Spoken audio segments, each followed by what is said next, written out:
Was I actually went traveling around the world for a year because I went soul searching. I just really wanted to figure out what my purpose is in life, and I think we all sort of come to that at some point in our lives, wondering what our purpose is. What's your ikigai? Yeah, and travel is like my favorite thing to do. Food and travel are my favorite things to do. So I went traveling the world. I spent a whole year traveling across Europe, America, South America, North America, a little bit of Africa, working and traveling and sort of, meeting different people, learning different cultures, and just sort of looking for what is it, who am I, like just figuring out who I am, because a lot of my identity was tied with my corporate work.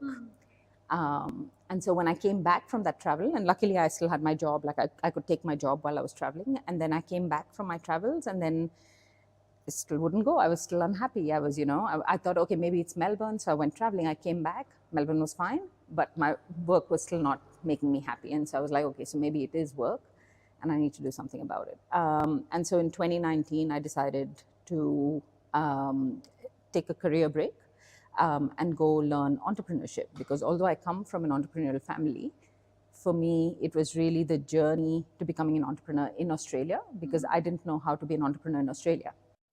I knew how to be an entrepreneur in India because I'd seen that. But, I was so lost here. I was like, where do I even begin?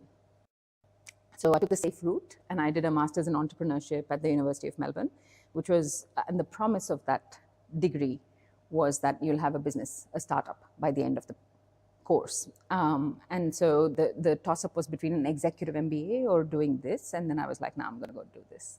So I took a career break, went and did my master's in entrepreneurship, built a couple of startups during that time, and then decided to, and then after that career break, I came back early 2020, just before COVID, came back to my corporate job.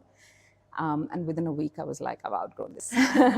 I've made customers, I've made revenue, I've done everything. And we were still fighting for funding approvals in my corporate job. And I was just like, no, I can't do this. And so, yeah, it took me about 6 months. And because COVID hit just then, it took me about 6 months before I decided finally to say goodbye to corporate and properly resign. And then in the middle of COVID, pretty much, is where my real business journey started. That's so interesting. And it's funny that you've mentioned that, because even for me, it was very similar, where I call it my midlife crisis. Yeah. Because I turned 40, not because of the age, but I think it's once you gather enough experience, you want that extra bit of challenge.